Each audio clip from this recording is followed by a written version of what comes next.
Hello and welcome to this episode of Talking Trim. I'm Jonathan Skinner and today we're looking at some rear seat covers for the Jaguar XJ6 range.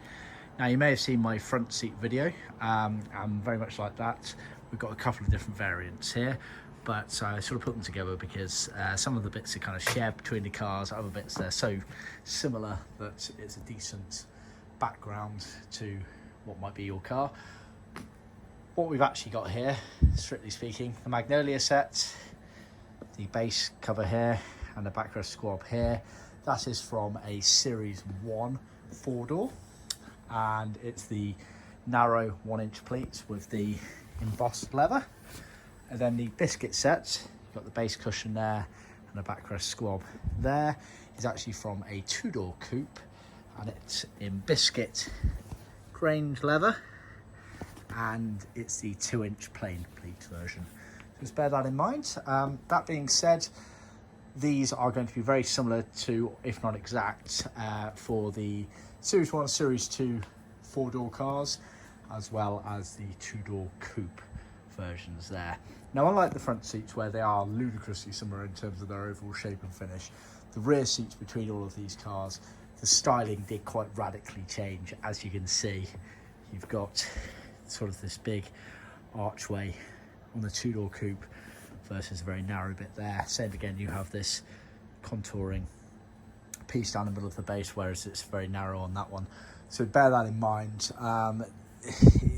It's all dictated by the seat frame basically. So again, as per what I said in my front seat video, always best to just send us photos of what you've got and we'll tell you what you can have. That being said, let's dive right in. So both sets have been made to basic OEM spec, so leather faced. That meaning that majority of the seat when you sit in it is leather, then some elements are vinyl with some nylon scrims, etc. So like I said, the cushion base for the 4-door version, which has the narrow pleats, we refer to them as 1-inch pleats. Strictly speaking, they're not 1 inch, but near enough. 1-inch pleats, and they've got the embossed finish on them there. Whereas the biscuits are the 2-inch, again, not strictly speaking 2-inch, but near enough, and wider pleats, or flutes, as some people refer to them, and they're plain. So they did vary between the cars. Some had 1-inch, some had 2-inch, some had plain, some had perforated embossed. Just bear that in mind. So all of this top panel here, so the side panels, the pleated panel, the centre panels here, and this side panel here, that's all leather. Like I say, it's Magnolia smooth. Then the side panels here are vinyl, and the surround is vinyl, and then the back retainer scrim is a nylon scrim. We sometimes do that in vinyl, we sometimes do it in moquette. We talk to our customers about it and they tell us exactly what they want there. Just to show you the underside, obviously genuine tuck and roll pleats, as with all of our seats, there are pleats on them. And then you get elements of scrim for using to attach to the original framework and seat foams, and obviously any bits that are pleated are put onto foams as per the original specifications. So the side panels there, and even the side outside bolsters there. Just try and do that again for the 2-door coupe. You'll notice on the 2-door coupe as well, the side panel here was often a nylon kind of material as well. Sometimes again we do that in vinyl if you prefer.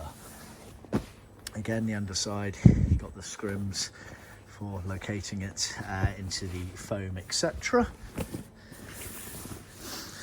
Moving on to the backrest squab. This again, just to remind you, the Magnolia one is from a 4-door Series 1. So again, the main fascia, as it were, face panels, so the side panel here, the pleats, this bit in the centre here, and the side panel there is leather.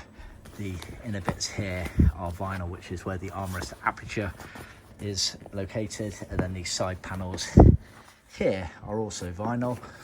And then the top panel here, it's only a thin material piece there. That's that sort of nylon scrim material, as are the retainers. Again, sometimes we do the nylon retainers in moquette or vinyl, and sometimes we do that the top panel there in vinyl. Moving on to the 2-door coupe version. So similar sort of concept again, sorry to keep on repeating, but it's always worth it. So the side panels here are leather, they're very big side panels those, but the little sort of return there is vinyl, and all of that, including the archway bit, is leather.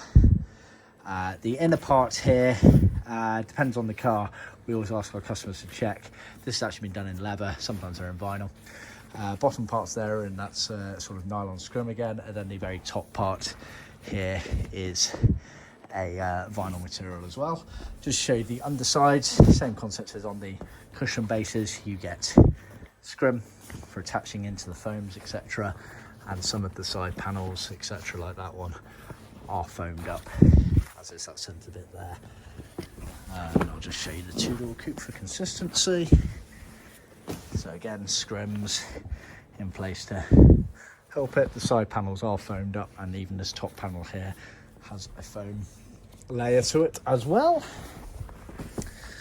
So that's that there. Then finally, obviously you get a little armrest. Now the armrests, they look, again, very, very similar. I'm just going to creep round, but they are slightly different. The overall concept is the same though. These are leather all the way through. Get a nice bit of top stitching detailing there, and a little tab for pulling it up and down in the car, and they're foam padded inside there to create a nice neat finish on there. So you can actually see there is a bit of a size difference between them there, so just bear that in mind. So yeah, it's a nice overview of the two different versions of the seats. Like I say, decent concept for all of the XJ6 Series 1s and Series 2s. Bear in mind, Series 3s are completely different, but some of these would be applicable to the Daimler Sovereign range as well. But like I say, can get rather confusing with all of these different variants at this stage in Jaguar's production history. So we always just recommend send us photos of what you got, and we'll work out what you should have in your car. Yeah, thanks for tuning in. Please remember to like, subscribe, share with other people, and stay tuned for future updates. Cheers.